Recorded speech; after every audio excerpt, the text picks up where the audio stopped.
It is also possible that वहां से बता रहे थे। हाँ, चलिए यहाँ देखिए, सबसे पहले तो देखिए, मैंने जैसा आपको बताया है कि वाक्य के खंड कर लेते हैं। इट इज ऑल्सो पॉसिबल, इसका हो गया संभव है, या यह भी संभव है, दोनों एक ही है, कोई दिक्कत नहीं है उसमें। दैट संभव है, दैट के लिए की, the decision of the court below was wrong, न्यायालय का निम्नलिखित निर्णय गलत था। बस इसके बाद हम शुरू करेंगे। अब आगे बट, बट के लिए क्या प्रयोग करते हैं? पर we are not inclined to investigate the question at all। ये जो शब्द है inclined है, inclined का अर्थ होता है इच्छुक, लिख लीजिए। inclined जो शब्द है इसका अर्थ होता है इच्छुक, इच्छुक, ठीक है। We are not inclined to investigate the question at all, तो वी के लिए क्या होगा? पर हम investigate the question at all, यह क्वेश्चन का मतलब प्रश्न हो गया, मतलब यह हो गया कि हम इस प्रश्न पर जांच, इन्वेस्टिगेट का मतलब हो गया जांच करने के इच्छुक नहीं है, पर हम इस प्रश्न की जांच करने के इच्छुक नहीं है, यहां तक होगा। किसी को डाउट हो तो बताएं, नहीं तो अगले वाक्य पे चलते हैं। एट ऑल का क्या लिखेंगे? बिल्कुल ही नहीं, एट ऑल का बिल्कुल नहीं, इस एकदम नहीं चाहते। आप ऐसे भी लिख सकते हैं कि हम इस प्रश्न की जांच करना ही नहीं चाहते, या सर करने के मामले इच्छुक की जांच नहीं। लिख सकते हैं? क्या लिख सकते हैं? बात, मामले की जांच। या मामला नहीं होगा ना, यहाँ क्वेश्चन दिया हुआ है ना, तो क्वेश्चन मामला नहीं होगा ना। अब देखिए, क्वेश्चन को क्या कहते हैं? प्रश्न लिखते हैं ना, ठीक है। चलिए आगे बढ़े हम लोग, अगले वाक्य की ओर चलते हैं। अगला वाक्य कहता है एंड, सॉरी, एंड का मतलब हो गया और, देयर फॉर। देखिए अंग्रेजी में एंड और देयर फॉर दोनों शब्द एक साथ प्रयोग कर सकते हैं, लेकिन हिंदी व्याकरण में और अतः, जैसे अगर आप देखें एंड और देयर फॉर दोनों का मतलब क्या होगा रईस जी? मिस्टर रईस, रईस मेरी बात सुन पा रहे हैं? नहीं, ठीक है। एंड का मतलब होता है और ये जो देयर फॉर है इसका मतलब होता है अतः। तो क्या हम लोग दोनों शब्द एक साथ प्रयोग करेंगे? नहीं सर, एनीबडी? रईस नहीं है तो कोई भी, नहीं ना दोनों शब्द एक सर साथ प्रयोग नहीं इसलिए। होगा। हाँ, तो या तो आप यहाँ इसलिए का प्रयोग कर लीजिए, या अतः का प्रयोग कर लीजिए और छोड़ दीजिए, ठीक है। अतः या इसलिए। Do not propose to here इधर श्री लेखी और श्री योगेंद्र प्रसाद। अब ये जो डू नॉट है, do not propose to hear, do not किसके लिए प्रयोग किया गया है? क्लाइंट से कहा जा रहा है, या फिर जो वादी है उससे कहा जा रहा है। तो यहाँ इसका अनुवाद आप में से किसी ने किया है? नहीं किया है? यस तो सर किया है। हाँ किया है, बताओ। और सर और इसलिए श्रीलेखी या श्री योगेश्वर प्रसाद की सुनवाई नहीं करेंगे। नहीं करेंगे। डू नॉट प्रोपोज नहीं, do not propose, do not propose मैं आपको आदेश दे रहा हूं, मैं आपसे कह रहा हूं। डू नॉट प्रोपोज नहीं, क्या होगा?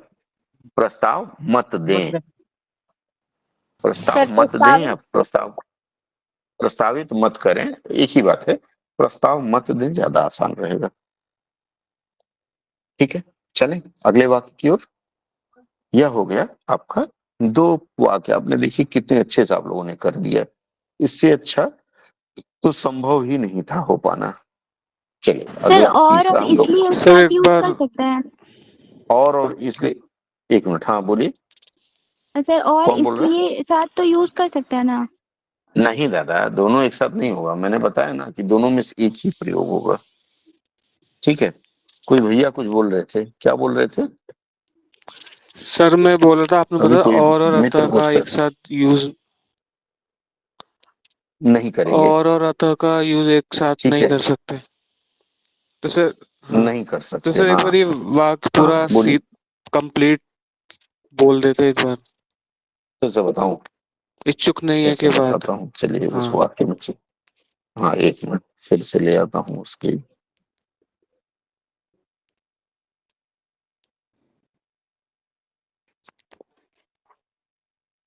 हम्म, चलिए देखिए, यह वाक्य जो था, वाक्य में लिखा हुआ है कि यहाँ से ना, therefore do not propose to here इधर श्रीलेखी और श्री योगेंद्र प्रसाद। तो यहाँ हो गया इसलिए, या अतः श्रीलेखी या श्री योगेंद्र प्रसाद, श्रीलेखी या श्री योगेंद्र प्रसाद, हाँ, की सुनवाई जी का सर। प्रस्ताव न दें। यहाँ होगा अतः, ये जो नाम है, ठीक है, कि सुनवाई का मतलब ये लोग जो अपील कर रहे हैं, ये श्रीलेखी ने देखिए ऊपर अपील किया है ना, तो इनकी बात की सुनवाई जी के लिए अदालत मना कर रही है, तो अदालत का कहना है कि इनके सुनवाई का प्रस्ताव न दें। ठीक है, चलिए हम आखिरी जी वाक्य सर। में चलते हैं। देखिए यह किसी परीक्षा में आया था और इतना आसान है कि 10 मिनट में करके आप हाथ झाड़ते हुए बाहर आ सकते थे। अगला वाक्य है, देखिए, the subsequent events we have adverted to have rendered this litigation so wholly unreal that it will be a waste of time। न्यायालयिक भाषा में ध्यान रखिएगा, दैट का खूब प्रयोग होता है। हमेशा ध्यान रखिएगा कि जो अदालती भाषा है ना, उसमें दैट का खूब प्रयोग होता है, लेकिन जब हम हिंदी में प्रयोग करते हैं तो दैट का प्रयोग बार बार नहीं करते हैं, अवॉइड करते हैं। चलिए, सबसिक्वेंट का क्या होगा? The subsequent events we have adverted. ये जो एडवर्टेड जो शब्द है, इसकी अंग्रेजी होती है ध्यान दिलाना। क्या होगा इसकी अंग्रेजी, क्या होगी? ध्यान दिलाना। तो यहां होगा द सबसिक्वेंट। सबसिक्वेंट के लिए क्या हिंदी लिखा आपने? घटना। बाद वाले घटना सत्र में। तो हो गया बट, नहीं नहीं, सबसिक्वेंट का मतलब होता है एक के बाद दूसरा। ठीक है, बोलिए और कोई। सर एक के बाद एक यूज कर चलो बाद सकते हैं। वाले ले लेते हैं। हाँ हाँ, इसके लिए लगातार एक शब्द आप प्रयोग कर सकते हैं, लगातार। ठीक है, ये लगातार शब्द आप प्रयोग कर सकते हैं। लगातार इवेंट्स का, घटनाएं। हम्म, अब कुछ नहीं या आ रहा सर है तो कुछ तो लिखना अगली है ना। घटना भी यस कर सर, सकते हैं। घटना। अगली घटना। अगली घटना नहीं, लगातार होगा, या सर क्रमवार लिख तदंतर कर सकते हैं आप, सकते हैं क्या? सबसिक्वेंट। हाँ, तदंतर कर सकते हैं, तदंतर घटनाएं। वी हैव अवर, ये जो एडवर्टेड का मतलब होता है ध्यान दिलाना, सर उल्लेख करना। लगातार, या हाँ, उल्लेख करना भी हो सकता है। देखिए, तो आप अगर यह कहें कि बाद की घटनाएं जिसका हमने ध्यान दिलाया है,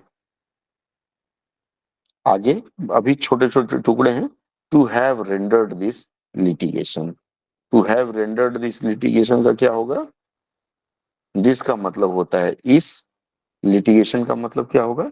मुकदमा। आप लोग शब्द लिख लीजिए, काम आएगा। दिस का मतलब होता है इस, मुकदमा। टू हैव रेंडर्ड, ये जो वाक्य है ज्यादातर वकालती कागजात में प्रयोग होते हैं। तो जिसके कारण यह मुकदमा आया या हुआ, आप यह लिख सकते हैं, to have rendered this litigation, जिसके कारण यह मुकदमा आया या यह मुकदमा हुआ या किया गया, तीनों में से कोई शब्द ले सकते हैं। ठीक है, तो बाद की घटनाएं, क्रमवार घटनाएं, या फिर जो आपको उचित लगे, जिनका हमने ध्यान दिलाया है। ये दो खंडों में, एक खंड में करेंगे तो क्या होगा पूरा वाक्य? बताएं, आवाज आ रही ना मेरी? जी हेलो। सर। सर हाँ, हमने सब लोग चुप हो लगातार गए। जिन घटनाओं का उल्लेख किया है। हाँ, नहीं, जिन घटनाओं की ओर ध्यान दिलाया है, हाँ, जिन या घटनाओं की ओर जिन ध्यान घटनाओं, दिलाया। हाँ, हाँ, उन्होंने इस मुकदमे आगे को पूरी तरह से मैं उन्होंने निरर्थक कहा बना से, दिया है। अरे बाबा, अब निरर्थक तो मैं गया ही नहीं। ठीक है, देखिए, अब मैं पूरा कर ही देता हूँ। The subsequent events we have adverted to have rendered this litigation so wholly unreal. मतलब बाद की जिन घटनाओं की ओर हमने ध्यान दिलाया है, वे, चाहे उन्होंने इस मुकदमे को पूरी तरह, अनरियल के लिए अवास्तविक शब्द प्रयोग होता है, अनरियल के लिए अवास्तविक, अवास्तविक के लिए समानार्थी शब्द कोई प्रयोग कर सकते हैं आप लोग? नहीं, अवास्तविक का Unrealistic, मतलब ये भी होता है ना। हिंदी में सर। हिंदी में क्या होगा? हिंदी में काल्पनिक। काल्पनिक कर सकते हैं। और कोई शब्द? सर झूठा या झूठी लिख सकते हैं। यस, हाँ, झूठा, झूठा या झूठे, very good. That that it will,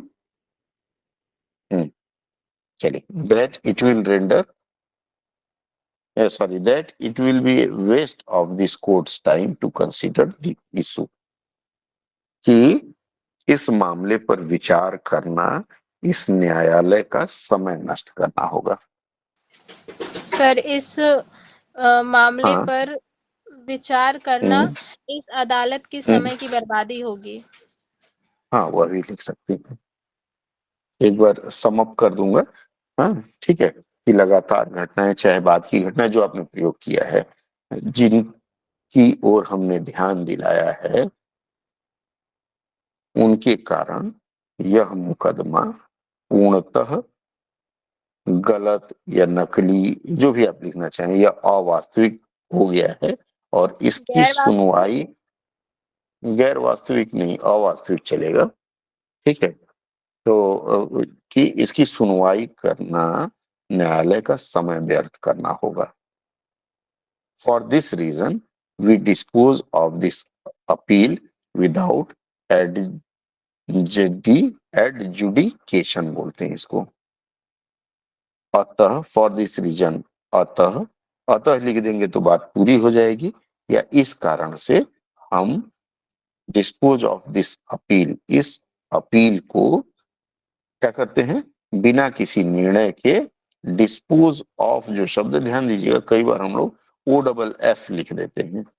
O double F नहीं होगा, ओ एफ होता है यहाँ। ठीक है, तो डिस्पोज के बाद ओ एफ का प्रयोग होता है। डिस्पोज ऑफ का मतलब होता है हम इसको निरस्त करते हैं। ठीक है, क्लियर है? कोई डाउट? सर सुनवाई लिख सकते हैं। अपील है ना, अपील को सुनवाई कैसे लिखेंगे? हम इस अपील को निरस्त करते हैं, मतलब बिना किसी निर्णय के खारिज करते हैं या निरस्त करते हैं। ठीक है, आपकी तरफ से कोई अपील या कोई प्रतिक्रिया?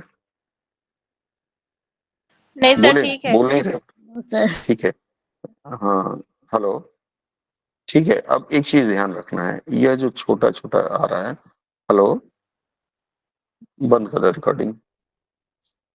अब यह जो छोटा छोटा अंश आपको मिल रहा है अनुवाद करने के लिए, यह छोटा अंश नहीं है, पूरा का पूरा यह 50 नंबर का प्रश्न था। और मुझे लगता है कि यह किसी न्यायालय का ही था, शायद हिमाचल कोर्ट का है या फिर दिल्ली हाई कोर्ट का है। और लीगल ट्रांसलेशन हमें करना है, यह जरूरी होगा कि इस तरह के अनुवाद का मंथन करें। कल के लिए फिर कुछ दूंगा, अगर आपकी इच्छा हो तो इसका जो वर्ड्स है, मतलब इसके जो शब्द हैं, शब्द मैं आपको ग्रुप में साझा कर देता हूं, ताकि आप लोग इसको याद कर सकें। भेज दूं, हाँ या ना? Yes sir, Yes. Yes sir. जी सर।